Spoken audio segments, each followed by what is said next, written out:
আল্লাহ তাআলা সুন্দর করে সেই নবীজির সিরাতকে সামনে রেখে সূরাতুল কালামের শুরুতে রাসূলকে সান্ত্বনা দিয়ে বলছেন, হে রাসূল, চিন্তা করবেন না, আমি তো আছি। আমরাও চিন্তা করব না, আমার কে আছেন? আস্তে বলবেন, কে আছেন? আল্লাহ যার আছে তার কোনো টেনশন নাই, আর যার আল্লাহ নাই তার কিছুই না।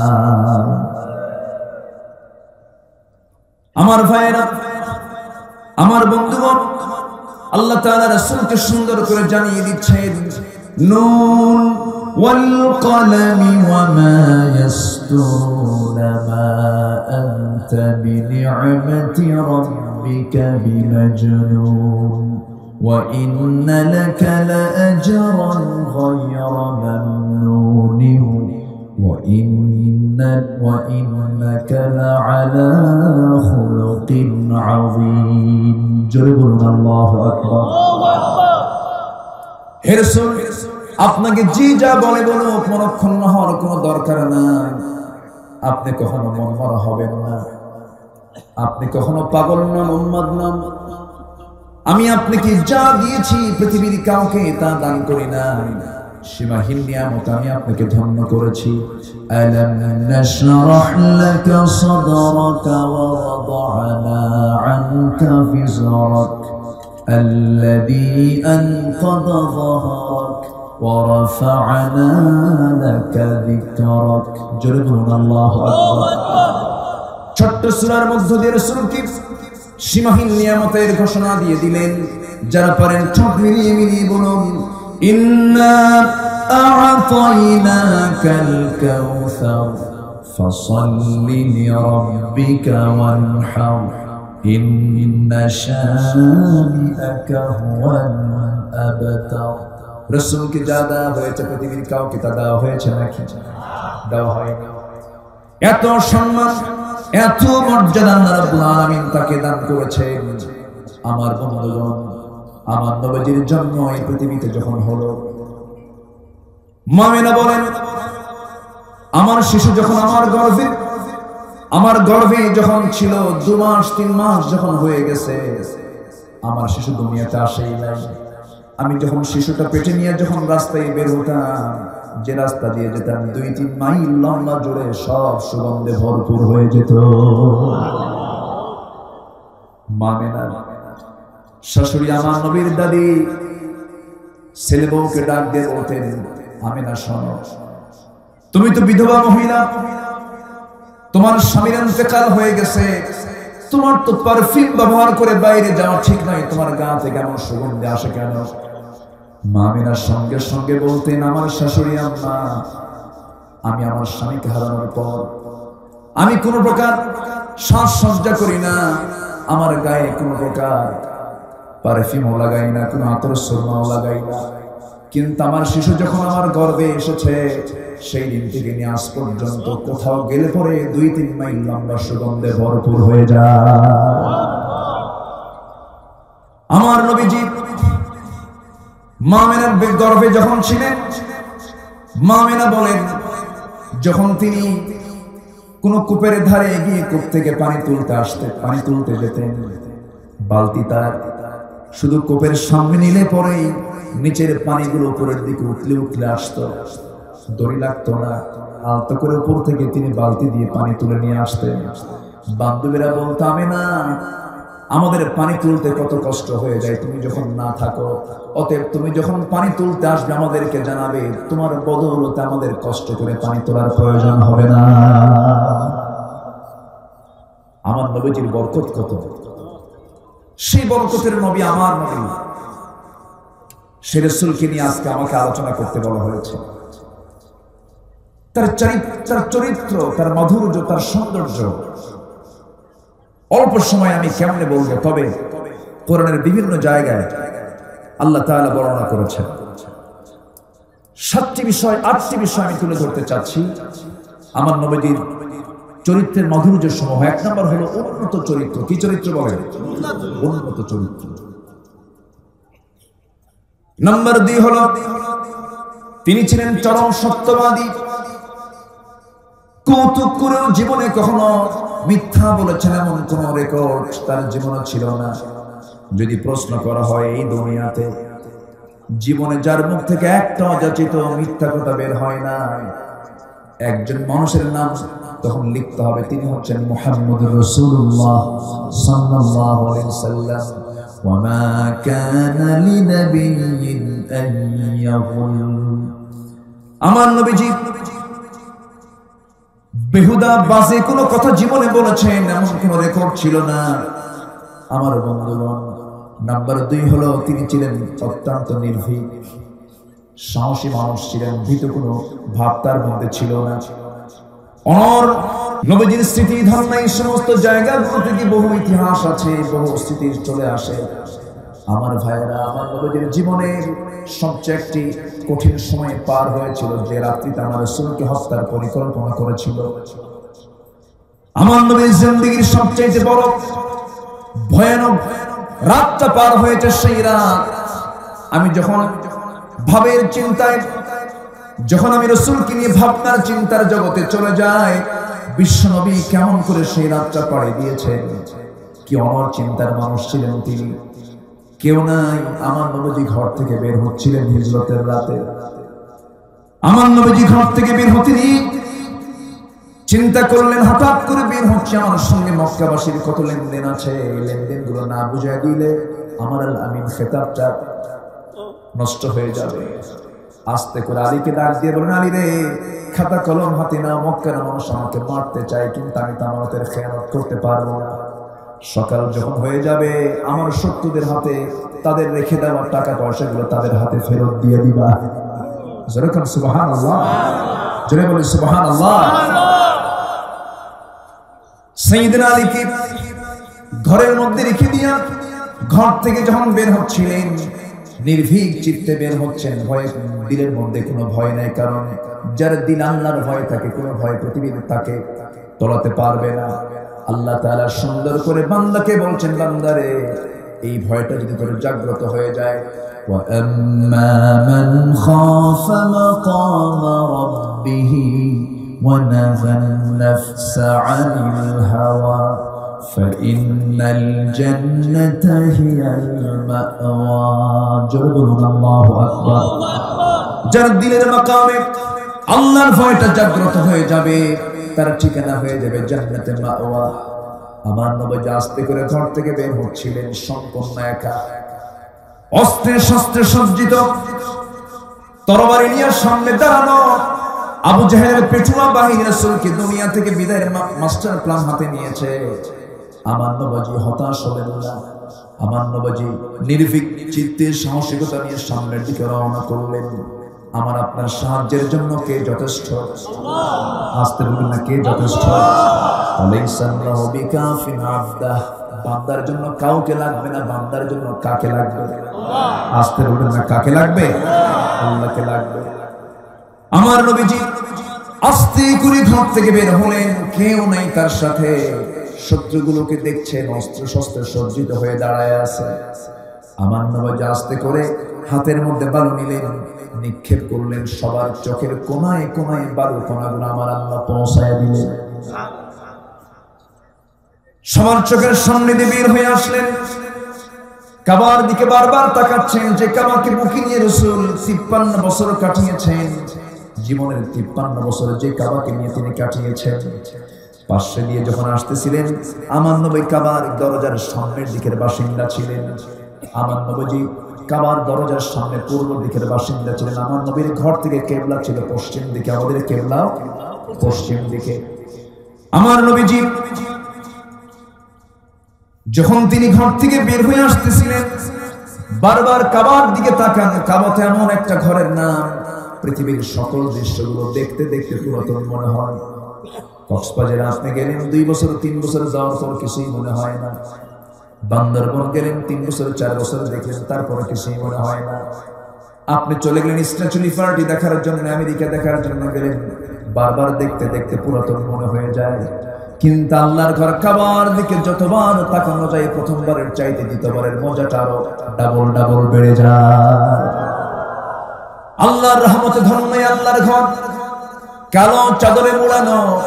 আমার নবীজি বারবার দেখছেন, আর আফসোস করে চোখের পানি ফেলে ফেলে কাঁদতেছেন হারে, আর বলছেন কাবারে তোর সঙ্গে আমার থাকার বড় শখ ছিল, কিন্তু তোর বাসিন্দারা আমাকে থাকতে দিল না।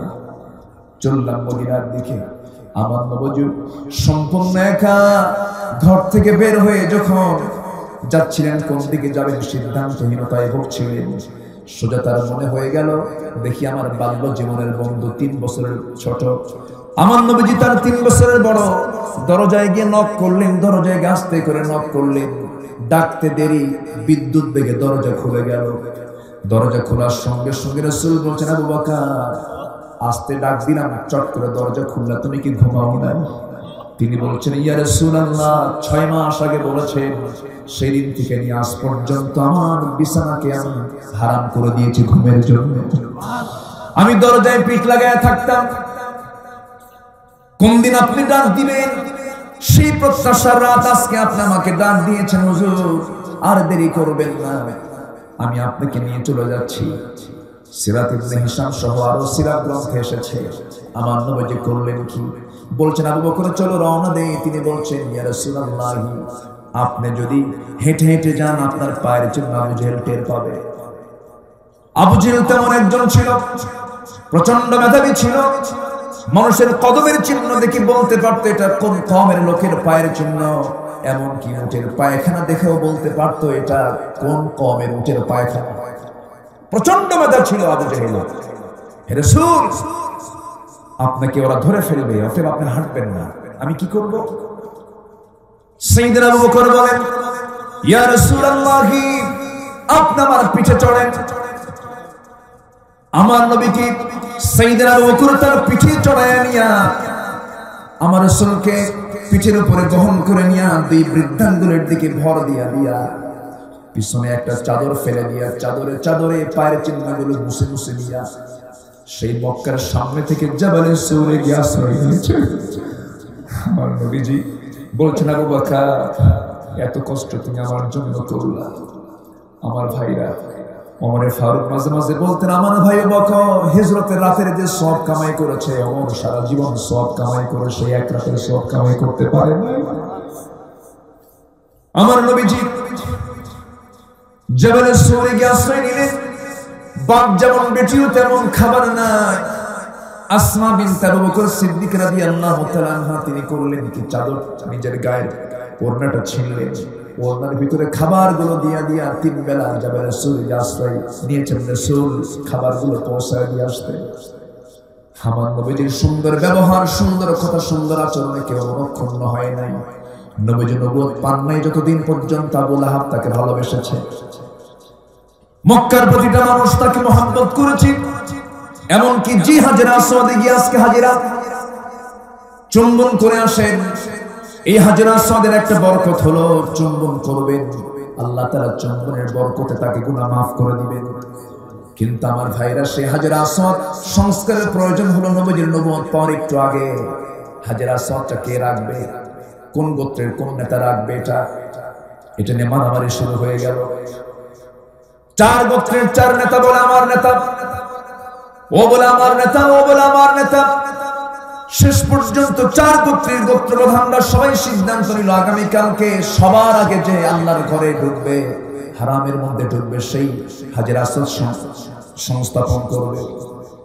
সবার আগে কেউ ঢোকে নাই, সবার আগে আল্লাহর ঘরে ঢুকেছেন নবীনা মুহাম্মদ সাল্লাল্লাহু আলাইহি ওয়াসাল্লাম। সবার মুখে হাসির জিরে, বাস ভালো হয়ে গেল। মুহাম্মদ সম্পর্কে আমাদের কোনো ক্লেম নাই, কোনো অভিযোগ নাই, মুহাম্মদের রাখবে এটা।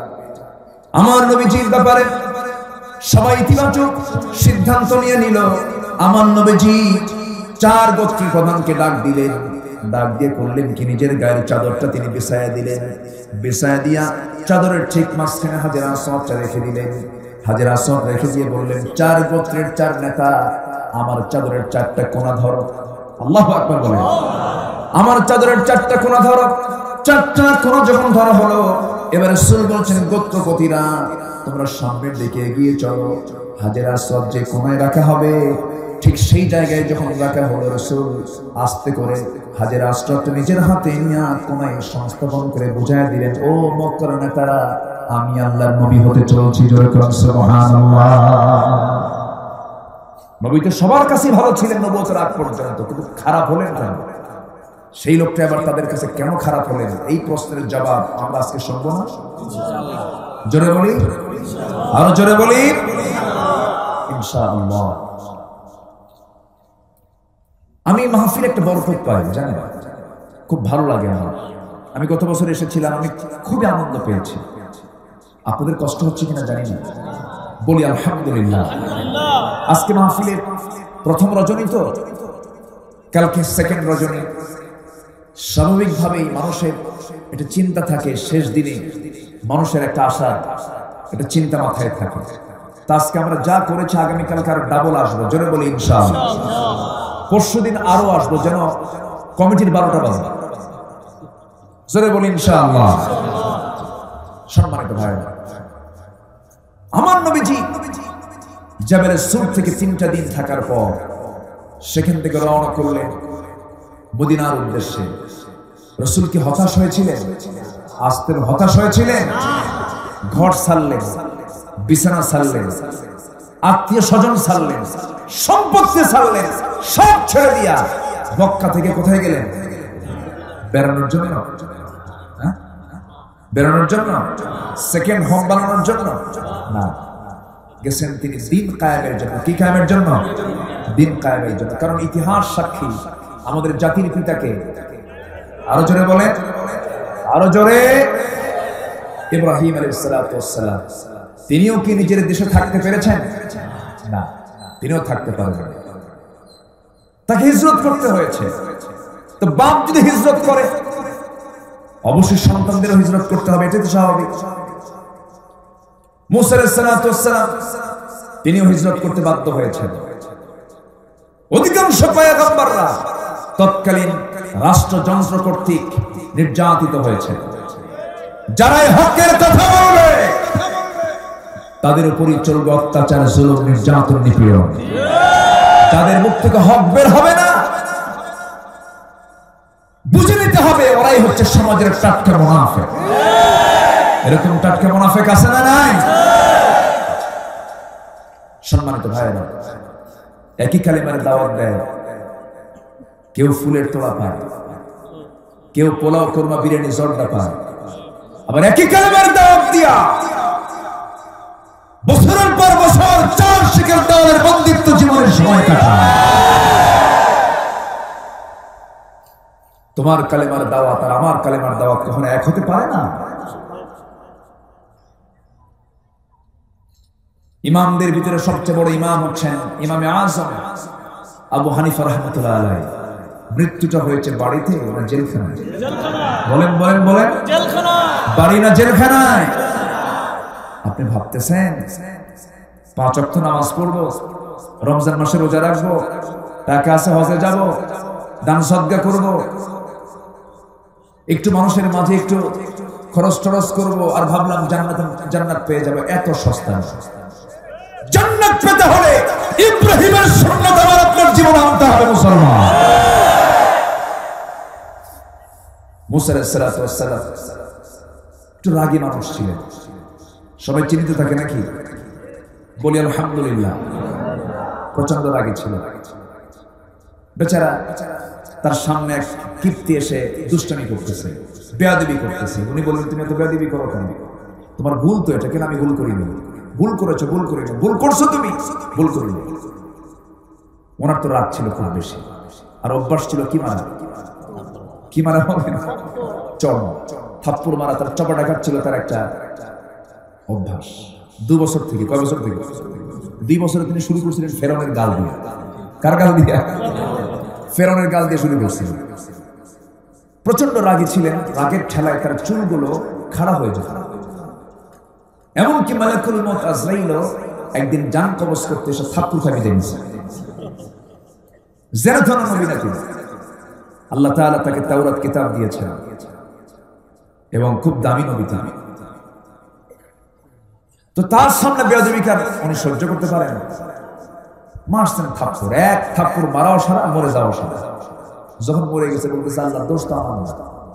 আল্লাহ বলেন, আল্লাহ তুমি কারে দোষ দিবে? আল্লাহ মারছি ওকে বেয়াদবি ঠিক করার জন্য, মরে গেছে, এটা কি আমার দোষ? আল্লাহু আকবার। সঙ্গে সঙ্গে মুসার বিরুদ্ধে হত্যার হুলিয়া জারি হলো। ফেরাউন বলল, ওকে যেখানে পাবার সেখানে ধরবা, দেশে থাকতে পারবে না। হিজরত করতে বাধ্য হলেন, দেশ ছাড়লেন। দেশ ছেড়ে চলে গেছেন, 1000 মাইল দূর পার করে একটা অঞ্চলে তিনি চলে গেছেন। চলতে চলতে হঠাৎ করে প্রচন্ড ক্ষুধার আর তৃষ্ণার যন্ত্রণায় ছটফট করছেন। কেউ নাই, কাউকে চেনেন না তিনি। দেখলেন সামনে একটা কূপ, কূপ থেকে ঢাকনা টান দিয়ে পানি পান করলেন। আর পাশেই দেখলেন দাঁড়িয়ে থাকা দুজন নারী, হাতে তাদের বালতি, কিন্তু তারা দাঁড়িয়ে আছে কিন্তু কোনো পানি নিচ্ছে না। তিনি বললেন, ফি মুশকিলা, তোমাদের কোনো প্রবলেম? তোমরা দাঁড়িয়ে আছো কেন? কিছু হেল্প করি, সহযোগিতা করি, পানি তুলতে হবে। তোমরা মহিলা মানুষ বাইরে কেন? বলতেছে, আবুনা শাইখুন কাবীর, আমাদের বাপ বুড়া মানুষ, বাড়িতে কোনো পুরুষ মানুষ নাই, তো এই জন্য আমরা বাইরে এসেছি, পানি কূপ থেকে পানি তুলবো। আমাদের বহু পশু আছে, প্রাণী আছে, এদের খাবারের জন্য, এদের পানির জন্য, আমাদের প্রয়োজনীয় পানির চাহিদা পূরণ করার জন্য কূপ থেকে পানি নিতে আসছে। তো তোমাদের তো অনেক কষ্ট হবে, যাও আমি কিছু হেল্প করি। সন্ধ্যা হয়ে যাবে, তোমাদের অনেক দেরি হয়ে যাবে। বলতেছে উপরে ঢাকনা আছে, সে ঢাকনা টান দিতে 7 থেকে 8 জন মানুষ লাগবে, আমরা পারবো না। সবাই যখন পানি নিয়ে যাবে তখন আমরা অবশিষ্ট পানি তুলে নিয়ে চলে যাবে। তিনি বলেন, দরকার নেই, মহিলা মানুষ সন্ধ্যার পরে থাকতে নেই। এখন সন্ধ্যার পরে পুরুষ বেশি না মহিলা বেশি? কি বলবেন? আজকে তো 8ই ফেব্রুয়ারি, আসতেছে মাশাআল্লাহ 14ই ফেব্রুয়ারি, বিশাল বরকতের দিন, দোয়া কবুলের দিন। যেরকম নাউজুবিল্লাহ, জোরে বলি নাউজুবিল্লাহ। আমাকে আজকে একজন প্রশ্ন করেছে, দেখেন আমাদের ইমানের হাল কত গেছে। আজকে সকালবেলা একজন প্রশ্ন করেছে, হুজুর, কোন টেইলার্সে কোন পুরুষ মেয়েদের গায়ের মাপ কি নিতে পারবে না? কি কথা কি বুঝতেছেন? মানে মেয়েদের গায়ের মাপ নেবে পুরুষ, এদিকে জায়েজ আছে? প্রশ্নের সাইজ দেখেন। আমার কথা কি বোঝা যায় ভাই? বোঝা যায়?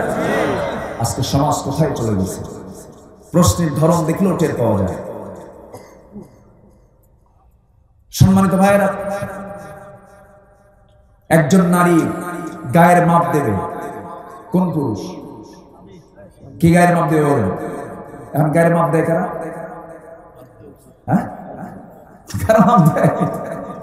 আপনি জরিপ করে দেখবেন, অধিকাংশ মহিলা কাপড় বানানোর জন্য পুরুষের কাছে গিয়ে নিজের গায়ের ফিটিং, নিজের দেহের ফিটিংটা মাপটা দিয়ে আসে, ঠিক কিনা? এটা আপনাকে কে বলেছে জায়েজ? আপনি মহিলার কাছে যান। অধিকাংশ অপারেশনে মেয়েদের ডেলিভারি হয়, যখন সিজার করতে হয়, অধিকাংশ অপারেশন জরিপ এসেছে, অধিকাংশ অপারেশনে পুরুষ ডাক্তার থাকে। এত মহিলা ডাক্তার কই থাকে? ঠিক কিনা? পর্দার সিস্টেম গুলো না থাকার কারণে আজ এই সিচুয়েশন তৈরি হয়েছে। সম্মানিত ভাইয়েরা, গতকালকে একজন প্রশ্ন করছে, আমাদের তো প্রশ্ন মাঝে মাঝে করে, হুজুর 2 বছর যাবত দৈহিক রিলেশন, এখন মেয়েটা আমারে ফাঁকি দিয়ে যাচ্ছে, ওর কি গুনাহ হবে না হুজুর? আমার কি কথা বুঝতেছেন আপনারা? 2 বছর যাবত দৈহিক রিলেশন, হুজুর সে এখন আমাকে ফাঁকি দিয়ে চলে যাচ্ছে, ওর কি গুনাহ হবে না হুজুর? আমি বললাম, তুই কর, তুই এদিকে আয়, তুই আমার সামনে দাঁড়া। এই হচ্ছে অবস্থা। আবার এর মাঝেও কিছু সুমাইয়ার মতো নারী আছে না নাই? এর মাঝেও কিছু খাদিজার মতো নারী আছে না নাই? ইন্ডিয়ার কর্ণাটকে, ইন্ডিয়াতে যখন হিজাবের বিরুদ্ধে বিধিনিষেধ আসতেছে, ঠিক সেই সময় 1000 পুরুষের জয় শ্রীরামের মাঝখানে একজন মহিলা নারায়ে তাকবীর আল্লাহু আকবার স্লোগান দিয়ে আল্লাহর বরত্ব প্রকাশ করছে। এরকম সময় বর্তমান দুনিয়া তো আছে না নাই? আমরা সেই বোনের প্রতি বিনম্র শ্রদ্ধা জানাই, যে বোনটা ইন্ডিয়ার কর্ণাটকের মাটিতে হাজার হাজার অন্যপন্থী হিন্দু লোকের সামনে, জয় শ্রীরামের সামনে সে নারায়ে তাকবীরের স্লোগান দিয়ে বুঝায় দিচ্ছে, আমি একজন মুসলিম নারী, আমার প্রভু আমার আল্লাহ তাআলা। সম্মানিত ভাইরা, ইমান টিকে রাখতে হবে। গুচি মাছ চিনি তো আমরা, গুচি মাছ এলাকায় কি মাছ বলে আমি জানি না। বাইম মাছ, বাইম মাছ, বাইম মাছ তো আজকে খাওয়া যায় না। অনেক মাছই খাওয়াইছে কিন্তু বাইম মাছটা মিস করছে। আচ্ছা, বাইম মাছ চিনেন তো? আমি বাইম মাছকে মুসলিম মাছ বলি, বুঝলেন? বাইম মাছটা অবস্থান করে কোন কোন জায়গায় বলেন তো? পানিতে না বেশি কাদায়? আচ্ছা, পানিতে যে সমস্ত মাছগুলো থাকে ওর গাছ দৈর্ঘ্য পরিষ্কার, তার চেয়ে পরিষ্কার বেশি কোন মাছে থাকে? কোথায়? কাদার ভিতরে। হাজারো কাদার মাঝে থেকেও সে তার স্বকীয়তা নষ্ট করে না, সে তার গায়ের সৌন্দর্য ঠিক রাখে। ও যুবক, হাজার অপসংস্কৃতি তোমাকে আকর্ষণ করুক না কেন, তোমার সংস্কৃতি ইসলাম থেকে তোমার একচুল পরিমাণ নড়া যাবে না। তোমাকে পর্দার মধ্যে থাকতে হবে। নারীর যেমন পর্দা ফরজ, তুমি যুবক তোমার জন্য পর্দা ফরজ। খেয়াল করতে হবে, তোমার সামনে আলেয়া হাজির হবে। যেমন করে মুসার সামনে দুই মহিলা হাজির হয়ে গেছে। উনি বললেন, বালতি আমার হাতে দাও। আলোচনা করি, বালতি আমার সামনে দাও। বালতি হাতের সামনে নিলেন, নিয়ে কূপের ধারে গেলেন, ঢাকনায় হাত দিলেন, মারলেন ফিকা, 14 হাত দূরে গিয়ে ছিটকে পড়ল। দুই মহিলা থরথর করে কাঁপে আর মনে মনে করে মানুষ মানব কিছু। বালতি দিয়ে পানি তুলে বললেন, সোজা বাড়িতে চলে যাও। কি সুন্দর ন্যায়ের সঙ্গত কথা বললেন, সেবা দিলেন। চরিত্রের সার্টিফিকেট আছে না নাই? আছে না নাই? কোন ন্যাকামি আছে? কোন দুষ্টামি আছে? সেবাও তো করতে হবে। একটা অসহায় নারীকে সামনে পড়তেও পারে, অসহায়ের অসহায়ত্ব দেখে কোন চান্স নেওয়া যাবে? চান্স নেওয়া যাবে না। ইমানদার কখনো চান্স নেবে না। মুনাফিক চান্স নেবে, বেয়াদব চান্স নেবে, অসভ্য চান্স নেবে, বেনামাজি নেতৃত্বই সুযোগ গ্রহণ করবে।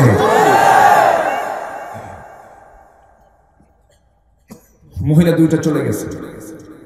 নির্দিষ্ট সময় আগেই চলে যাওয়ার কারণে বাপ বলছে, মা প্রত্যেক দিন পানি আনতে সন্ধ্যা পার হয়ে যায়, আজকে তাড়াহুড়ো করে আসলে কেমন হলো?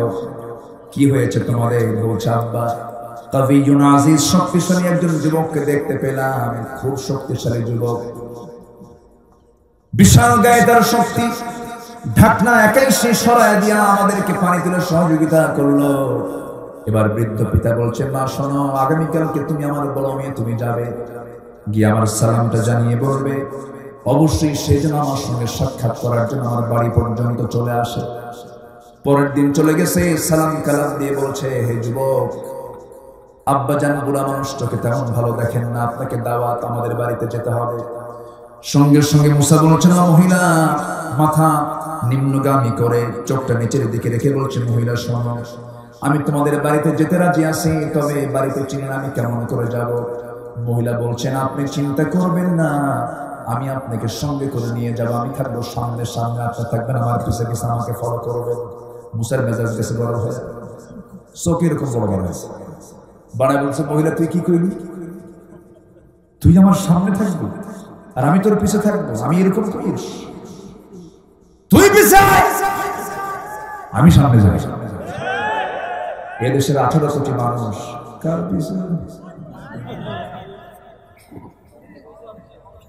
কার পিছে? মুসা বললেন, আমি তো পিছে থাকবো না। আমি যদি পিছে থাকি আমার চোখের নজরটা তোমার দিকে চলে যাবে। তোমার মাথা থেকে পা পর্যন্ত আল্লাহ তাআলা সতর্ক করে দিয়েছেন। আর পুরুষ কখনো পিছনে থাকতে পারে না, পুরুষের ইমামের জাত। পুরুষ কখনো পিছে থাকবে না, পুরুষের নেতৃত্বের জাত। নামাজ হবে না পুরুষ ছাড়া। মহিলা দিয়ে নামাজ হবে নাকি? যে পুরুষ ছাড়া নামাজ হয় না, সেই পুরুষ ছাড়া সমাজের নেতৃত্ব চলে না, ঠিক কিনা? আকলমন্দ সারা বাসা। সচেতন ব্যক্তির জন্য ইঙ্গিতটাই যথেষ্ট। আমার ভাইয়েরা, মুসা আলাইহিস সালাতু ওয়াস সালামের এই কথা শুনে মহিলা মনে মনে চিন্তা করে, গতকালকে দেখলাম শক্তিশালী যুবক, আজকে দেখি চরিত্রবান যুবক সে থাকে না, চরিত্র খুব ভালো। একজন চরিত্রবতী মেয়ের কাছে ওই সমস্ত যুবক পছন্দ, যে যুবকটা কর্মঠ হবে, যে যুবকটা চরিত্রবান হবে, ঠিক কিনা বলে? কিন্তু আজকের মেয়েরা কিরকম পছন্দ করে নাকি? আজকের মেয়েদের পছন্দ কি খায়?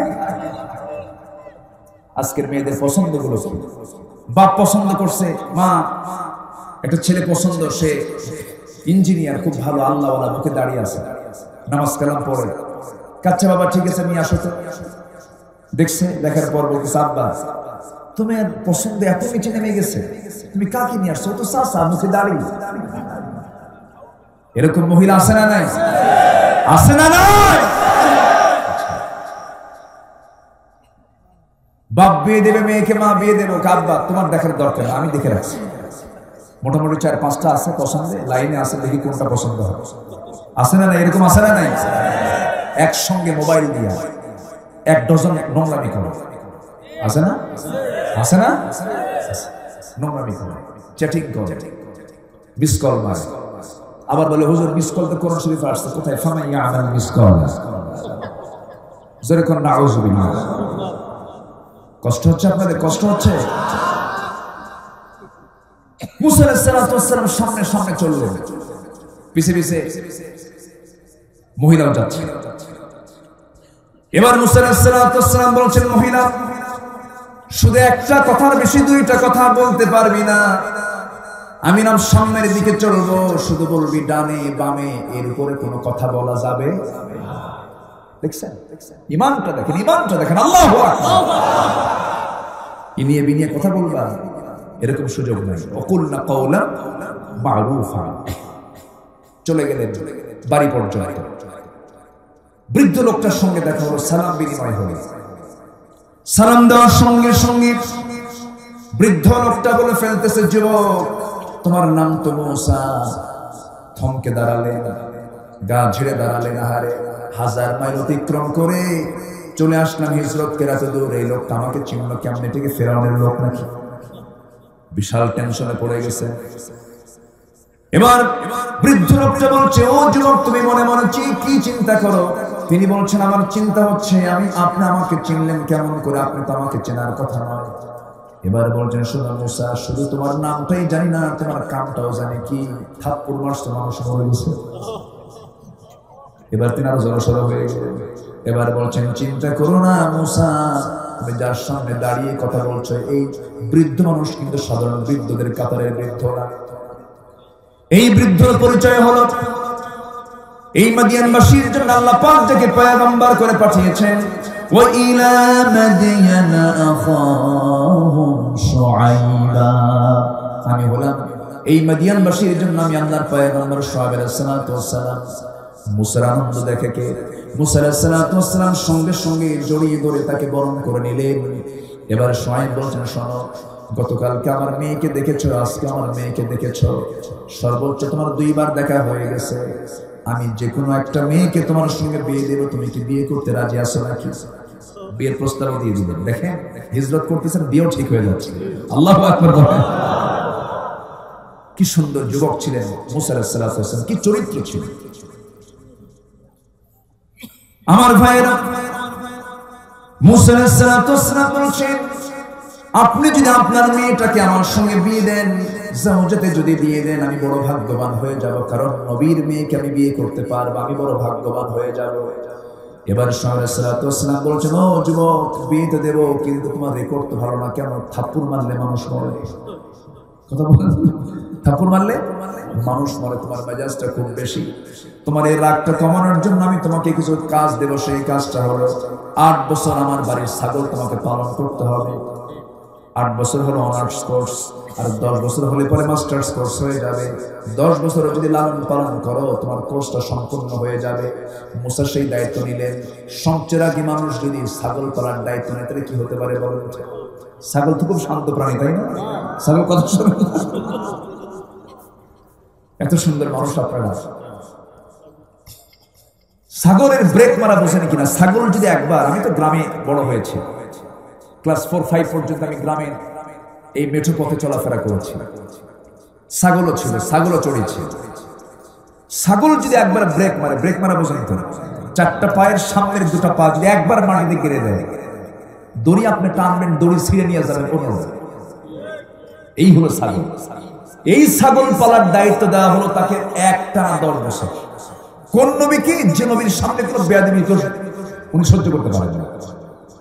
ইবনে কাসির এসেছে, তাফসীর ইবনে কাসির, সূরাতুল কাসাস, সূরাতুল কাসাস, উনি সর্বশেষ দিন যেদিন তার ছাগলের দায়িত্ব শেষ, ছাগল লালনের দায়িত্ব শেষ, সর্বশেষ দিন যেদিন তিনি আসবেন মাঠ থেকে ছাগলগুলো নিয়ে, ছাগল পালগুলো নিয়ে, শেষ দিন হলো কি ছাগল পাল থেকে একটা ছাগল বিচ্ছিন্ন হয়ে একদিকে মারছে দৌড়। আল্লাহর পয়গম্বর মুসা আলাইহিস সালাম তিনিও পিছে পিছে মারছেন দৌড়।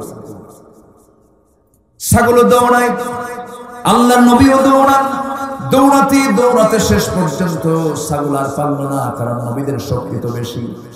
এই পৃথিবীতে সবচেয়ে বেশি শক্তিশালী মানুষ বানিয়েছেন আল্লাহর পয়গম্বরদেরকে।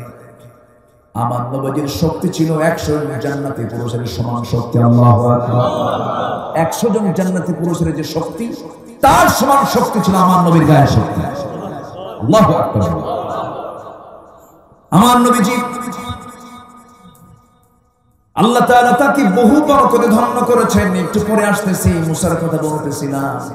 মুসা আলাইহিস সালাম যখন ছাগলগুলো নিয়ে আসতেছিলেন, একটা ছাগল বিচ্ছিন্ন হয়ে দৌড় মারল, তাকে ধরলেন, খপ করে ধরে দুই হাতের মধ্যে নিয়ে শূন্যের উপরে তিনি খাড়া করলেন। এক আছাড়ে ছাগলটাকে মেরে ফেলবেন। বড় রাগ উঠে গেছে তার মধ্যে, কিন্তু লক্ষ্য করে দেখেন ছাগলটার চোখে ভয়, তার গোটা শরীরে কাঁপতেছে। মনে মনে চিন্তা করেন, বেচারা ছাগল, তোকে মাইরা লাভ কি? তোর তো কোনো সেন্স নাই, তোর তো কোনো বিবেক টিবেক কিছু নাই। ধৈর্য আনলেন, দুইটা পা থেকে দুইটা হাত ছেড়ে দিয়া ছাগলটাকে আস্তে করে কোলের মধ্যে তুলে নিয়ে তাকে স্নেহ করলেন, মোহাব্বত করলেন, ভালোবাসলেন। আল্লাহ বলছেন, মুসা তোমার রাগ কমে গেছে, আমি তোমাকে নবুয়ত দিয়ে দিলাম। জোরে বলি সুবহানাল্লাহ। রাগ করতেছেন মনে হয় আপনার। ইনি হচ্ছেন যুবকদের একটা মডেল। দেখেন, একটা নারীকে সামনে পেয়েছেন, তিনি কি ফিতনায় পড়েছেন? আরেকজন নবীজি নারীকে সামনে পেয়েছিলেন, তাও সাজসজ্জা নারীকে পেয়েছিলেন। তিনি হচ্ছেন ইউসুফ আলাইহিস সালাম। কে বলেন তো, কে বলেন? ইউসুফ আলাইহিস সালাম। তিনি কি সাধারণ কোন নবী ছিলেন না দামি নবী ছিলেন? অনেক দামি নবী ছিলেন। সকল নবী দামি, একজন বিশেষ পয়গম্বর, সূরা ইউসুফ নামে একটা সূরা আছে, তার নাম ইউসুফ আলাইহিস সালাম। তার সামনে সম্ভ্রান্ত পরিবারের একজন মহিলা সাজসজ্জা করে, মাথা থেকে পা পর্যন্ত অঙ্গ সজ্জা করে তার সামনে হাজির হয়েছিল। তিনি বলেছেন, মাআযাল্লাহ, আমি আশ্রয় চাই কার কাছে? আসতে বলবেন না, কার কাছে? আল্লাহর কাছে। শেষ পর্যন্ত আশ্রয় চাইলেন আল্লাহর কাছে। চরিত্র তিনি ঠিক রাখলেন। জুলাইখা তাকে বহু চেষ্টা করলো, পারল না। দোষটা জুলাইখারই হলো। মামলা খেলেন আল্লাহর পয়গম্বর ইউসুফ আলাইহিস সালাম। জেলখানায় ঢুকলেন, ঈমানের পরীক্ষা তিনি দিলেন। ধর্ষণের মামলা তাকে দেওয়া হলো। আল্লাহর নবীরা যদি ধর্ষণের মামলা খায়, জিনার মামলা খায়, আলেমরা তো খাবে, ঠিক কি না?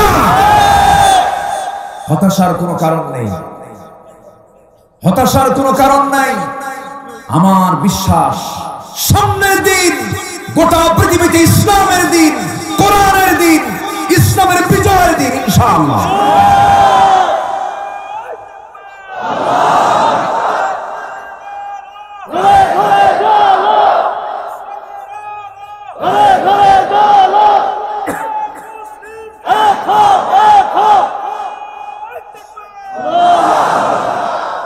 আমার ভাইরা, আমার নবীজির চরিত্র মাধুর্য নিয়ে আমি কথা বলছিলাম, বলতে নেই অন্য নবীদের জীবনের দিকে চলে গেছি। আসুন আমরা মূল আলোচনায় আবার ফিরে আসি।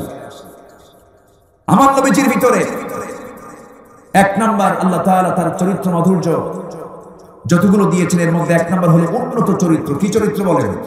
উন্নত চরিত্র। নাম্বার 2 হচ্ছে তিনি হচ্ছেন চরম সত্যবাদী। আল্লাহু আকবার। নাম্বার 3 হচ্ছে তিনি হচ্ছেন নির্ভীক। কি ছিলেন তিনি?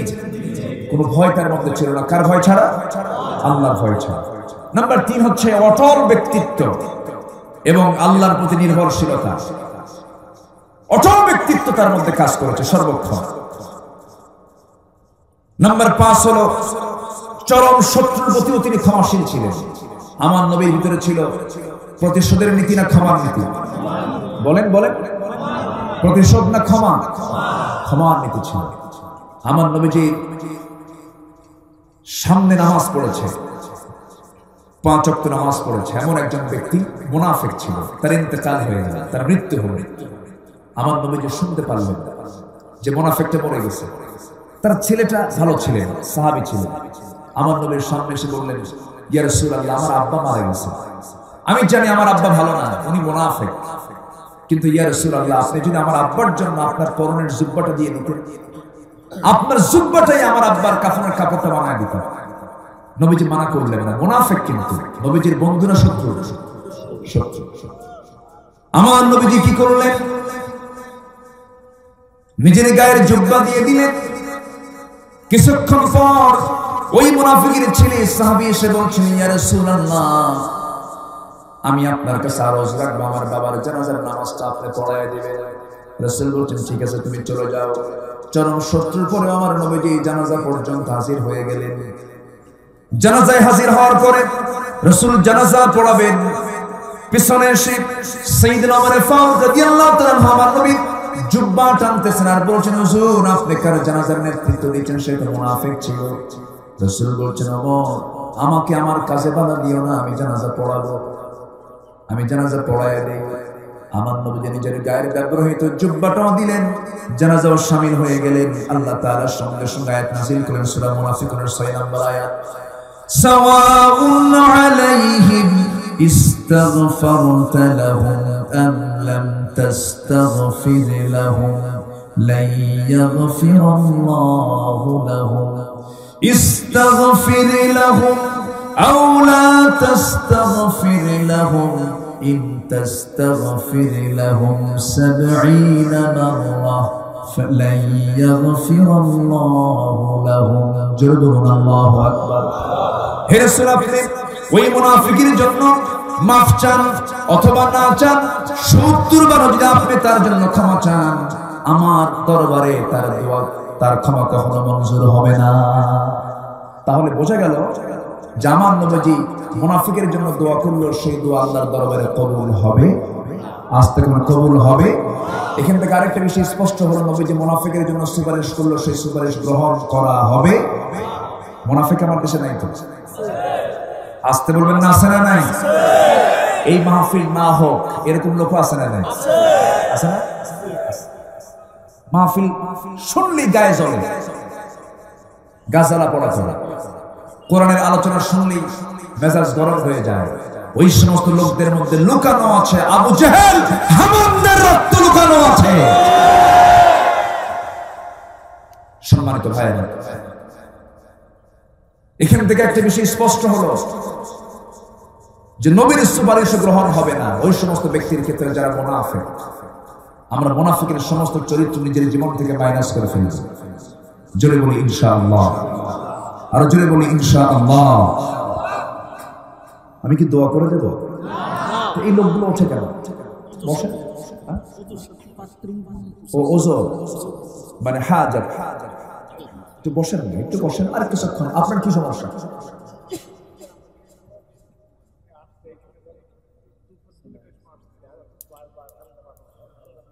আপনি বসেন। আচ্ছা, আপনি বসেন। যে আপনি বসেন, হ্যাঁ আপনি বসেন, বসে পড়ে বসেন। আল্লাহ তুমি তাকে সুস্থ করো। জোরে বলি আমিন। অসুস্থ মানুষ দোয়া চেয়েছেন, আল্লাহ তুমি তাকে শাফায়ে কামেলা আজরা দান করো। আপনি বসেন না, আপনি দাঁড়ালে তো আপনার জন্য কষ্ট পাচ্ছেন। আপনি বসেন, মেহেরবানি করে বসেন। সম্মানিত ভাইয়েরা, মুনাফিক কাকে বলে? মুনাফিক কি সত্য কথা বলে না মিথ্যা কথা বলে? আমাদের সমাজে সত্যবাদী বেশি না মিথ্যাবাদী বেশি? আচ্ছা, আমাদের সমাজে আমানত রক্ষাকারী ব্যক্তি বেশি না আমানত নষ্ট করা লোক বেশি? আমানত ভঙ্গ করা লোক বেশি। আচ্ছা, রাসূল বলেছেন মুনাফিকের আলামত হলো 4টা। এর মধ্যে 1 নম্বর আলামত হলো যখন সে কথা বলে কি বলে? মিথ্যা বলে। কথায় কথায় কি বলে? মিথ্যা কথা বলে। আমাদের দেশের নেতারা তো সব সত্যবাদী। হ্যাঁ বলেন, সত্যবাদীরা মিথ্যাবাদী? ম্যাক্সিমাম আমাদের নেতৃত্বের আসনে যারা আছেন, মিথ্যা দিয়ে তাদের রাজনীতি শুরু হয়। এই পৃথিবীতে একজন ব্যক্তির জীবনে একটা মিথ্যার ছোঁয়া ছিল না, যিনি রাজনীতি করেছেন, তিনি হচ্ছেন মুহাম্মদ সাল্লাল্লাহু আলাইহি ওয়াসাল্লাম। অতএব সেই নেতৃত্বের দিকে আমরা ফিরে আসবো। জোরে বলি ইনশাআল্লাহ, আর জোরে বলি ইনশাআল্লাহ। আমার ভাইরা, আমার বন্ধুগণ, আমার নবীজির ভিতরে আল্লাহ তাআলা যে গুণগুলো দিয়েছিলেন, মোটামুটি আমরা 5টা বিষয়ে জানতে পারলাম। এর মধ্যে আরেকটা, সেটা হচ্ছে চরম শত্রুর প্রতি তিনি ক্ষমাশীল ছিলেন। এরপরে আমার নবীজির ভিতরে কোনো রুক্ষ মেজাজ কাজ করতো না, সংকীর্ণতা কাজ করতো না। আমার নবীজির দিলটা ছিল আকাশের মতো উদার, সবাইকে তিনি মাফ করে দিতেন, সবাইকে তিনি কাছে টানতেন। আল্লাহ তাআলা আমার নবীর ব্যাপারে বলছেন, ফাবিমা রাহমাতিন মিনাল্লাহি লিনতা লাহুম ওয়ালাউ কুনতা ফাযযান গলিযাল কলবি লানফাদ্দু মিন হাওলিক ফাআফু আনহুম ওয়াস্তাগফির লাহুম ওয়াশাবিরহুম ফিল আমর ফাইযা আযামতা ফাতাওয়াক্কাল আলাল্লাহ। জোরে বলুন আল্লাহু আকবার। আমার বন্ধুগণ, আল্লাহ তাআলা রাসূলকে বলছেন, হে রাসূল, আপনি যদি রূঢ় আচরণের মানুষ হতেন, আপনি যদি বদমেজাজি হতেন, আপনি যদি কড়া মেজাজের মানুষ যদি হতেন, আপনার সামনে কেউ আসতো না। আমার নবী যেমন একজন ব্যক্তি ছিলেন, অবাল বৃদ্ধ বনিতা, ছোট হোক বড় হোক, সমস্ত শ্রেণীর মানুষ আমার নবীর সামনে অনায়াসে বসতে পারত, কথা বলার সুযোগ পেত। সিরাতে এসেছে, আমার নবীর সামনে ছোট্ট ছোট্ট বাচ্চারাও যখন সামনে পড়ে যেত, আমার নবীর সুন্দর মুস্কান হাসি দেখে তাদের খেলাধুলা ছেড়ে দিয়ে আমার নবীর চতুর্পার্শ্বে তারা বসে যেত। জোরে বলে সুবহানাল্লাহ। নবী যখন ঘরের মধ্যে যেতেন, তখন তিনি আদর্শ স্বামী হয়ে যেতেন। রাসূল যখন শিশুর মাঝে যেতেন, তখন তিনি শিশু প্রিয় নবী হয়ে যেতেন। রাসূল যখন নাতির সামনে দাঁড়াতেন, তখন তিনি আদর্শ নানা হয়ে যেতেন। নানা কাকে বলে, এমন চরিত্র আল্লাহ পাক তাকে উপহার দিয়েছিলেন। আমার নবীর 2টা নাতি ছিল ফেমাস, একজন হাসান, আরেকজনকে হুসাইন। রাসূল বলেছেন, সাইয়্যিদা শাবাবি আহলিল জান্নাহ, এই 2টা আমার হাসান হুসাইন হলো জান্নাতের সর্দার। জোরে বলুন সুবহানাল্লাহ। নবীজি হুসাইনকে দারুণ মহব্বত করতেন। নবীজি কতটুকু উদার ছিলেন এবং কত তিনি সফট মাইন্ডের ছিলেন, নম্র মেজাজের ছিলেন। আমার নবীজি জুমার একদিন খুতবা দিচ্ছিলেন। জুমার খুতবা দিতে নিয়ে আমার নবীজি লক্ষ্য করে দেখেন হোসেন রাদিয়াল্লাহু তাআলার সামনে লম্বা জুব্বা পরে পরে আসতেছে, জুব্বার কাপড়ের সঙ্গে প্যাঁচ লেগে বারবার পড়ে যাচ্ছেন। আমার নবীজি করলেন কি, সঙ্গী সঙ্গী ওয়াজিব খুতবা ছেড়ে দিয়ে হোসেনকে দূর থেকে কোলের মধ্যে করে নিয়ে প্রথম কাতারে বসায় দিলেন। কিন্তু দুঃখজনক হলেও সত্য, আজকের মসজিদ অধিকাংশগুলোতে ছোট ছোট বাচ্চাদের আনাগোনা কম। ছোট ছোট বাচ্চারা মসজিদে গেলে পরে কিছু বুড়া চাচা আছে, চোখ এরকম বড় বানায়, আছে না? আছে না? এরকম আছে না? চোখ এরকম বড় বড়। হ্যাঁ, বাচ্চারা মসজিদে যেতে পারে না।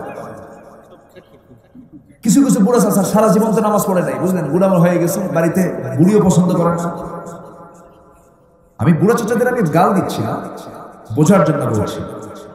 ছোট ছোট বাচ্চারা মসজিদে যাবে, তারা সামনে দিয়ে হাঁটবে, খেলবে, হাসবে, কাঁদবে, আপনি কিচ্ছু বলতে পারবেন না, আপনি গুনাহগার হবেন।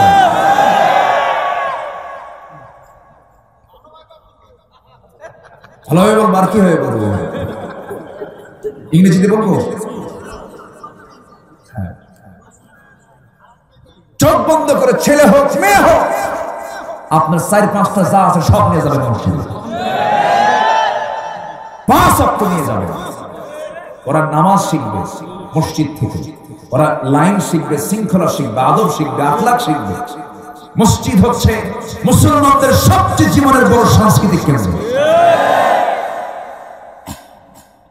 বাচ্চা সব মসজিদে নিয়ে চলে যাবেন, ছেলে হোক মেয়ে হোক সব নিয়ে যাবেন। ছোট ছোট বাচ্চা নিয়ে চলে যাবেন, একটা ঘাড়ে নেবেন, একটা কোলে নেবেন, সব নিয়ে চলে যাবেন। নিয়ে চলে, আলহামদুলিল্লাহ। ওই বাচ্চা বড় হয়ে মসজিদ মুখী হবে, ঠিক কিনা?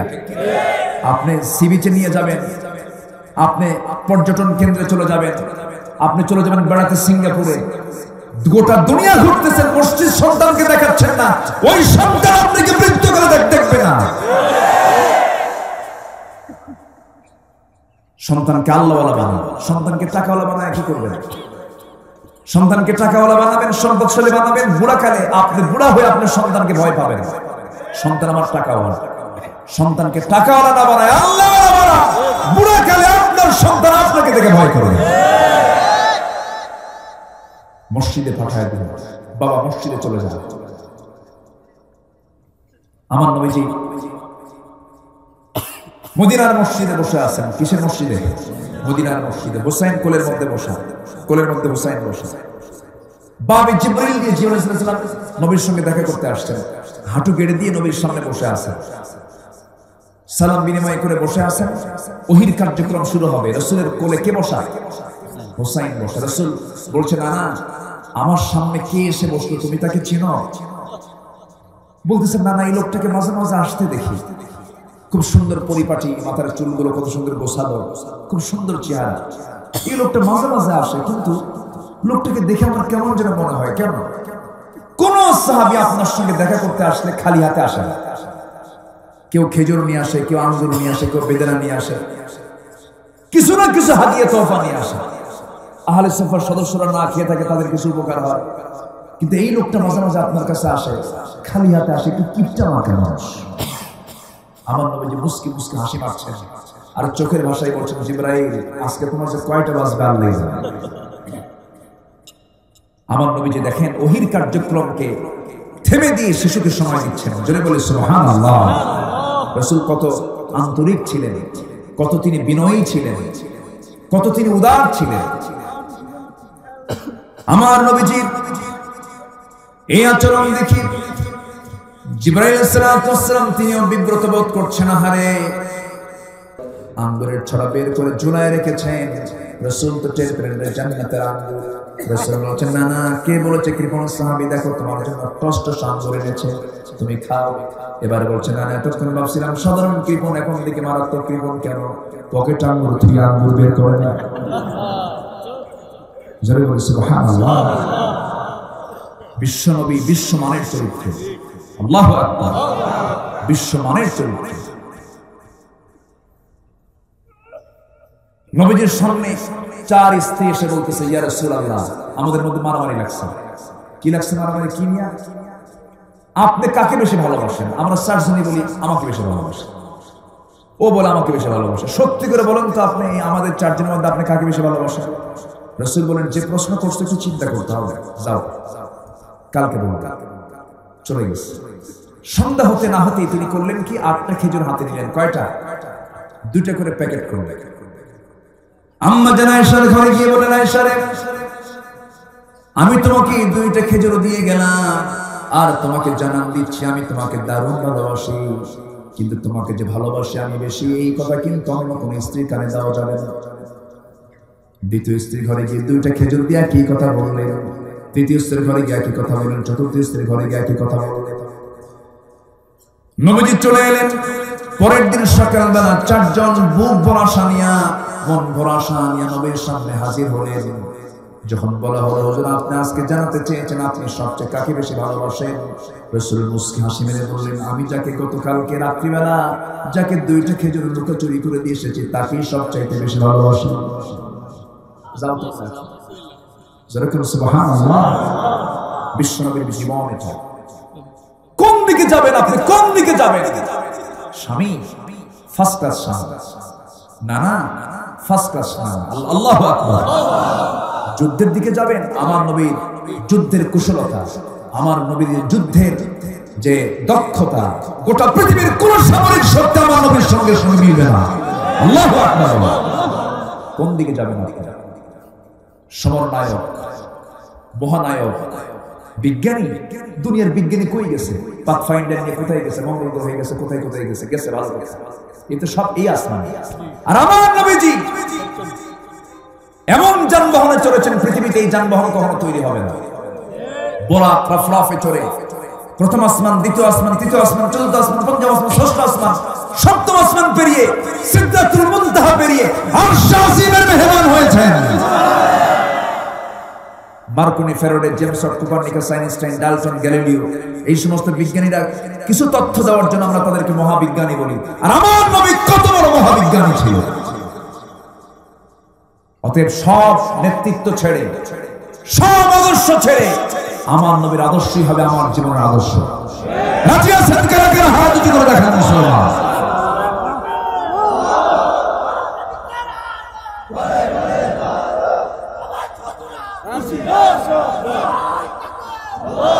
আমার নেতা তোমার নেতা, আমার নেতা তোমার নেতা। আল্লাহ কবুল করুন।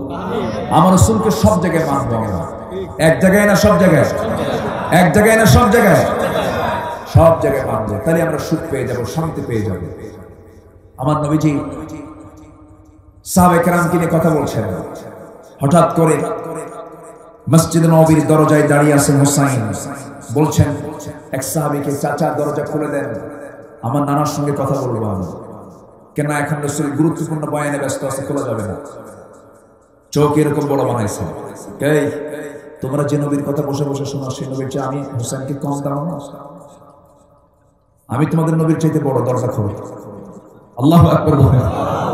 হুমকি ধামকি দিয়ে দরজা খোলা গেছে। সাহাবী মনে মনে চিন্তা করতেছে যে যেমন বাপ তেমন বেটা, এখন কোন হিকমত, এখন যদি দরজা না খুলে আরো কিছু বলতে পারে, অতএব দরজা খুলে দিন। তিনি দরজা ক্লিয়ার করে ভিতরে ঢুকে গেছেন। বাপও তো কম, প্রচন্ড মেধাবী ছিলেন সাইয়েদনা আলী, এত মেধাবী সাহাবী অন্য কোন সাহাবী ছিলেন না, তাকে কেউ ঠকাতে পারে না। সাইয়েদনা আলী, তার ছেলে হচ্ছেন হুসাইন ইবনে আলী রাদিয়াল্লাহু তাআলা। আমার নবী সাহাবায়ে কেরামকে নিয়ে খেজুর খাচ্ছেন, সামনে জামে আলী বসে খেজুর খেতে খেতে আমার নবী যে খেজুরগুলো খান, আর বিচি আছে না, বিচিগুলো আলীর সামনে রেখে দিচ্ছেন। জামাই শ্বশুর কি মহব্বত দেখেন, আলহামদুলিল্লাহ। খেজুর খাচ্ছেন রাসূল, গোশতগুলো খেয়ে বিচিগুলো সামনে আলীর সামনে রেখে দিচ্ছেন। উনি মুস্কি মুস্কি হাসি দিচ্ছেন। খাওয়ার শেষে রাসূল বলছেন, সাহাবীরা আমরা সবাই খেজুর খেলাম, আলীও খেজুর করে দেখো কতগুলো বিচি ওর সামনে, ওর নিজে একই সব খেয়েছে। হযরত আলী মুস্কি হাসি মেরে বললেন, রাসূল যে আমাকে বলেছেন আমি বেশি খাই, আমার বেশি খাওয়াটা মানায়।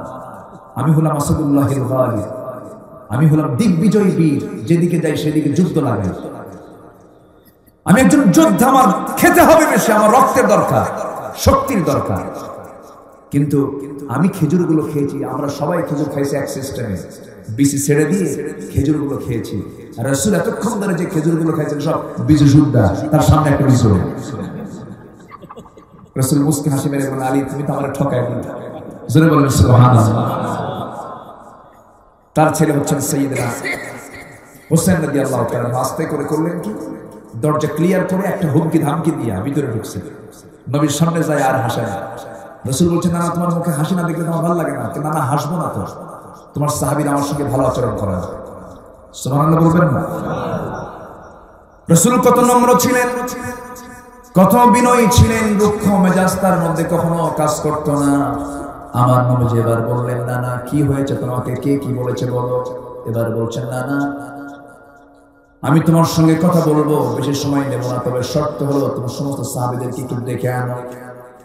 সব সাহাবীকে ডেকে এনে সামনে হাজির করে এবার বলছে, না না তুমি একটু শুয়ে পড়ো। শুয়ে পড়লেন, বুকের উপরে বসে বলছে, না না আমার সবচেয়ে প্রিয় বসার জায়গা হলো তোমার বুক, তোমার বুকের উপরে বসেছি আমি। না না আমি তোমাকে আজকে বেশি প্রশ্ন করবো না, মাত্র 3টা প্রশ্ন করব। এই 3টা প্রশ্নের জবাব তোমাকে দিতে হবে। না না কেন প্রশ্ন করবা? না না আমি তোমার চাইতে সব দিক থেকে বড়। রাসূল বলছেন, তুমি আমার চেয়ে কেমন করে বড় হলে, বয়স ছোট, তুমি আমার নাতি, কেমন করে তুমি বড় হবে? এবার বলছে, না না নাম্বার 1 প্রশ্ন, তোমার আব্বার নামটা কি? রাসূল বলছেন, আমার আব্বার নাম আব্দুল্লাহ, বাড়ি কোথায়? মক্কায়। কোন বংশ? কুরাইশ বংশ। এবারে তিনি বলছেন, ও না না আপনি তো নিশ্চয়ই জানেন আমার আব্বার নামটা কি। আমার আব্বা হলেন দুনিয়ার সমস্ত কাফির বেঈমানদের জন্য আল্লাহ তাআলা যাকে আল্লাহর সিংহ করে, আসাদুল্লাহিল গালিব করে যাকে পাঠানো হয়েছে, আমার গর্বিত পিতা আলী। আমার পিতাকে এক পাল্লায় দিয়ে দেন, আপনার পিতা আব্দুল্লাহকে এক পাল্লায় দিয়ে দেন। আল্লাহর কসম করে বলি, আমার আব্বা আলীর ওজনটাই আপনার বাবার চাইতে বেশি ভারী হয়ে যাবে। এবারে বলছে নাম্বার 2, না না প্রশ্ন হলো আপনার মার নামটা কি? আমার মার নাম হলো আমেনা, বাড়ি তার কোথায়? মদিনায়। আপনার নানার নাম কেউ ওহাব জোহরি, আমার আম্মার নাম, আপনার আম্মার নাম আমিনা। এতটুকুই তার পরিচয় শেষ, এতটুকুই তার পরিচয়ের আগেও কিছু নাই, পরেও কিছু নাই। কিন্তু নানা, আপনি তো জানেন আমার মার পরিচয়টা কি? আমার মা এমন একজন মা, যে মাকে আপনি একদিন না দেখলে আপনি বিশ্বনবী থাকতে পারেন না। আমার মা হচ্ছেন আপনার দেহের টুকরা, আপনার কলিজার টুকরা। জান্নাতের সমস্ত জান্নাতের রমণীদের সর্দারিনী খাতুনে জান্নাত মা ফাতিমা। আমার মাকে এক পাল্লায় দিয়ে দেন, আপনার মা মেনাকে এক পাল্লায় দিয়ে দেন। আল্লাহর কসম করে বলি, আমার মা ফাতিমার ওজনটাই ভারী হয়ে যাবে। আমার নবী মুস্কি মুস্কি হাসি মারেন, কিন্তু চোখের কোনা বেয়ে টপ টপ করে পানি পড়ে হারে। এবার আমার নবী জড়িয়ে ধরে বলছেন, নানা রে, 3 নম্বর প্রশ্ন কি বল? এবার বলছেন, নানা আপনার নানার নামটা কি? আমার নবী বলছেন, আমার নানার নাম হলো ওহাব জোহরি, বাড়ি তার কোথায়? মদিনায়। কি করতেন? ব্যবসা করতেন। নানা, আপনার নানার নাম যে ওহাব জোহরি, এতটুকুই তার পরিচয় শেষ। কিন্তু আপনি কি জানেন আমার নানার পরিচয়টা কি? আমার নানার জীবনী আলোচনা করে শেষ করা যাবে না, আমার নবীর সিরাত আলোচনা করে শেষ করা যাবে না, আমার নানার চরিত্রের গুণগান করে শেষ করা যাবে না। আমার নানা হলেন সর্বকালীন সর্বযুগের সর্বশ্রেষ্ঠ মহামানব রাসূল আকরাম নবী মুকাররম জনাবে মুহাম্মদ রাসূলুল্লাহ সাল্লাল্লাহু আলাইহি সাল্লাম। আমার নানাকে এক পাল্লায় দিয়ে দেন, আপনার নানাকে এক পাল্লায় দিয়ে দেন, আমার নানার ওজনটাই বেশি ভারী হয়ে যাবে। আমার নবী আবেগ আপ্লুত হয়ে পড়লেন। নাতি হোসেনকে কোলের মধ্যে নিয়ে বুকের মধ্যে জড়িয়ে ধরে কপাল চিবুকে গন্ধদেশে ঠোঁটে হাতে পায়ে সব থেকে চুমু চুমু দিয়ে ভরায় দিয়ে বলছেন, নানা রে, সত্যি সত্যি আজকে নবী হওয়ার পর তোর কাছে আমি হেরে গেলাম। জোরে করুন সুবহানাল্লাহ। এই হচ্ছে আমার নবীর সিরাত। অতএব সব চরিত্র ছেড়ে দাও, নবীর চরিত্র গ্রহণ করো, দুনিয়াতে সুখী হবা, আখিরাতে জান্নাত পেয়ে যাবা। আল্লাহ কবুল করুন, আল্লাহ কবুল করুন, আল্লাহ কবুল করুন। নাম্বার 6 হলো, আমার রাসূল সবচাইতে বেশি নিমগ্ন থাকতেন ইবাদতে। রাসূল যখন নামাজে দাঁড়াতেন, আম্মা জান আয়েশা মাঝে মাঝে বলতেন, রাসূলের সিজদা দেখে মনে হতো রাসূল সিজদা থেকে আর কোনোদিন উঠবেন না। আল্লাহু আকবার। সবাই কি নামাজ পড়ি? কয় ওয়াক্ত নামাজ? বলেন, কয় ওয়াক্ত নামাজ? 5 ওয়াক্ত নামাজ পড়বেন কারা কারা? একটু হাত তুলে দেখেন। জোরে বলি ইয়া আল্লাহ, আরো জোরে বলি ইয়া আল্লাহ। আমাদেরকে 5 ওয়াক্ত সালাত আদায় করার তৌফিক তুমি আল্লাহ দিয়া দাও। জোরে বলি আমিন, আরো জোরে আমিন, আরো জোরে আমিন। পাপ কাছে যাব না, পাপকে আমরা বর্জন করব। জোরে বলি ইনশাআল্লাহ। পাপ করলে খেপে যান কে? রেগে যান কে? পাপ করলে 3টা জিনিস ক্ষতি হয়। পাপ করলে 3টা জিনিসের ক্ষতি হয়। কয়টা জিনিসের ক্ষতি হয় বলেন? 3 জিনিসের ক্ষতি হয়। পাপ যখন কোনো বান্দা করবে, তার 1 নম্বর ক্ষতি হবে হলো তার হায়াত কমে যাবে। তার কি কমে যাবে বলেন? আমরা কি হায়াত কমাতে চাই? নাম্বার 2 হলো রিজিক কমে যাবে। রিজিক মানে কিন্তু শুধু টাকা পয়সা না। আপনি পাপ করবেন, আপনার ছেলে কথা শুনবেন, আপনার ছেলে পিস্তল ধরবে। কি কথা কি বোঝা গেল? এই জন্য পাপ কাজ থেকে আমরা নিজেকে গুটিয়ে রাখবো। জোরে বলি ইনশাআল্লাহ। নাম্বার 3 হলো, যখন কেউ পাপ করবে তখন তার লজ্জা কমে যাবে, লজ্জা নামক গুণটা তার থাকবে না। আসুন আমরা পাপ মুক্ত জীবন গড়ি, রাসূলের সিরাত ধরি। আল্লাহ কবুল করুন। জোরে বলি আমিন। ইবাদতে নিমগ্ন থাকবো, নামাজটাকে আমরা রেগুলার করব। সামনে রমজান আসতেছে, শুধু রমজানে পড়বো না, বাকি 11 মাসে পড়বো। আল্লাহ তুমি সবাইকে দিন বোঝার, ইসলাম বোঝার তৌফিক তুমি আল্লাহ সবাইকে দিয়ে দাও।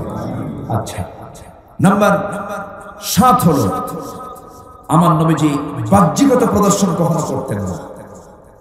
আমাদের সমাজে লোক দেখানো কিছু মুসলমান আছে না?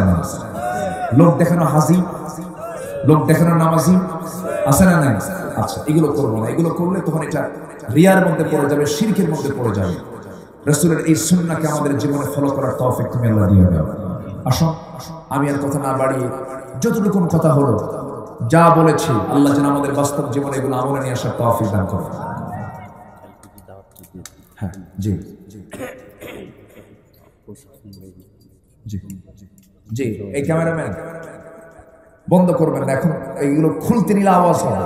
সবাই কিনা আমরা একটু দোয়া করি, একসঙ্গে দোয়া করে আস্তে আস্তে আপনারা সব কিছু নিয়ে নেবেন, কোনো সমস্যা নেই। আর ক্যামেরাম্যানদের প্রতি, ইউটিউবারদের প্রতি আমার একটা আরজ, সেটা হলো একদম ভারসাম্যপূর্ণ থাম্বনেইল আপনারা দিবেন, আজে বাজে কোনো কিছু লিখবেন না।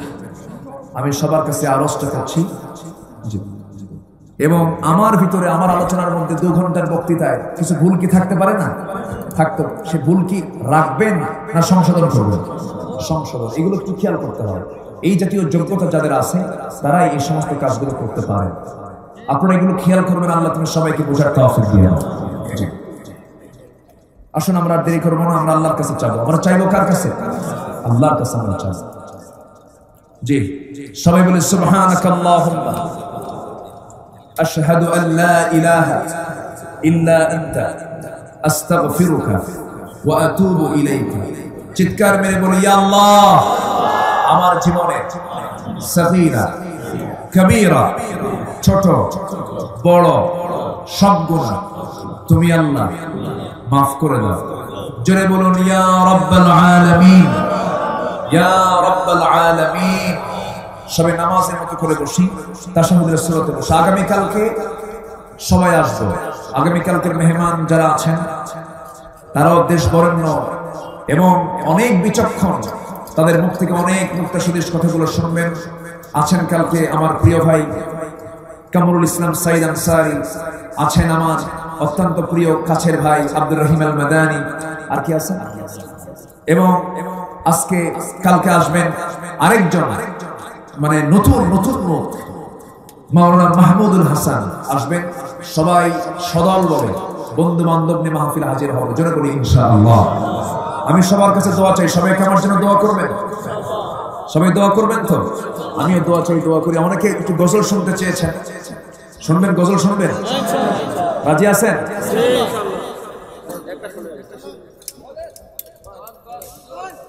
বলবো?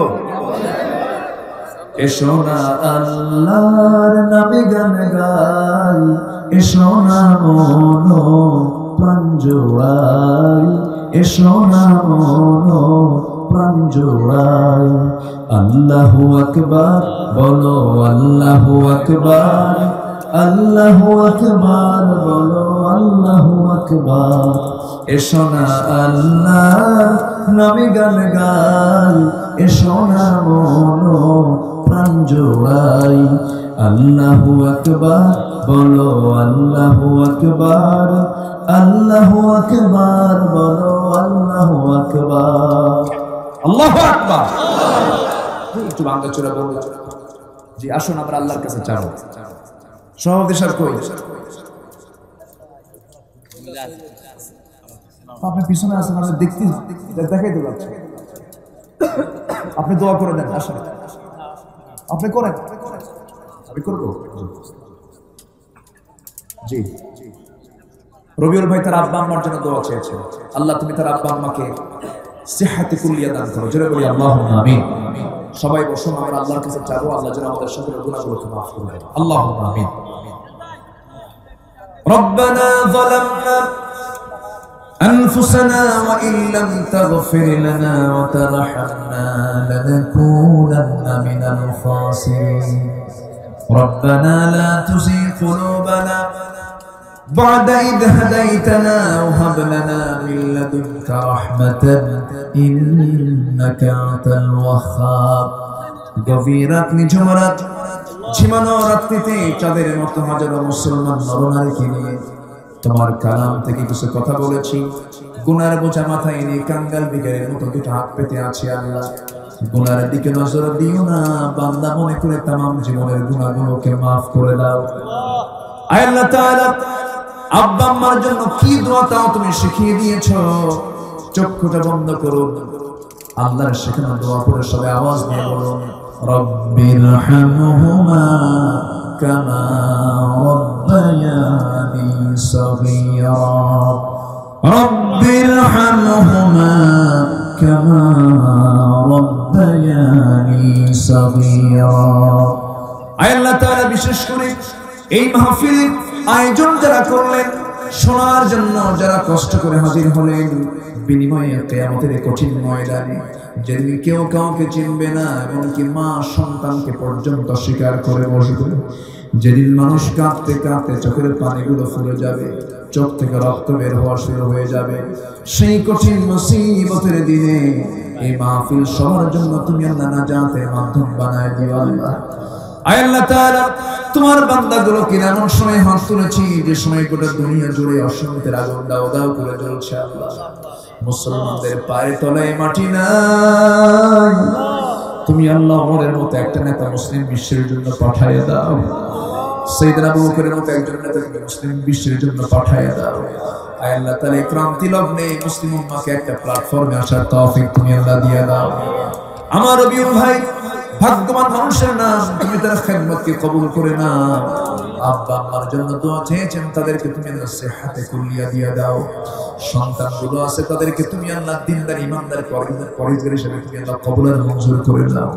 এই দুনিয়া ছেড়ে সব চলে যাব রে আমরা, আল্লাহ এমন ভাবে আমাদেরকে যাওয়ার তৌফিকটা দিয়ে দিও যে এইভাবে গেলে পরে তোমার কাছে আমরা ধরা খাবো না। আয় আল্লাহ তাআলা তোমার বান্দাগুলোকে নিয়ে হাত তুলেছি, তোমার বান্দাদের মনের জ্বালা কি তুমি আল্লাহ ভালো করে জানো, কার কি সমস্যা তুমি আল্লাহ ভালো করে বোঝো, কার কি চাওয়া তুমি আল্লাহ ভালো করে জানো। মেহেরবানি করে যার যার সমস্যা তুমি আল্লাহ দয়া করে সমাধান করে দিও আল্লাহ। এই গ্রামের প্রতি তোমার খাস রহমত নাযিল করো, বাস বাড়ির প্রত্যেকটা ঘরকে তুমি আল্লাহ ইসলামের দুর্গ বানাইয়া দাও। ঘরে ঘরে খাদিজা আয়েশা সুমাইয়ার মতো মা পয়দা করে দাও। একদিন তো দুনিয়া থেকে বিদায় হয়ে যাব রে আল্লাহ, টান মেরে ঘর থেকে বের করে দেবে, আমাকে শেষ বিদায় দিয়ে দেবে, জানাজা হয়ে যাবে, মরা মুখ সব দেখে দেখে চলে যাবে, কবরের সময় দেবে, বাঁশ চাপা দেবে, মাটি চাপা দেবে রে আল্লাহ। ও আল্লাহ কবরে রেখে আসবে শীতকালে, ডানে মাটি বামে মাটি নিচেও মাটি, কোনো আলো নাই, কোনো বাতাসের ব্যবস্থা নাই। আয় আল্লাহ তাআলা সে অন্তিম সময় যখন চলে আসবে জমানে জারি করে দিও লা ইলাহা ইল্লাল্লাহু মুহাম্মাদুর রাসূলুল্লাহ। আসসালামু আলাইকুম ওয়া রাহমাতুল্লাহি ওয়া বারাকাতুহু।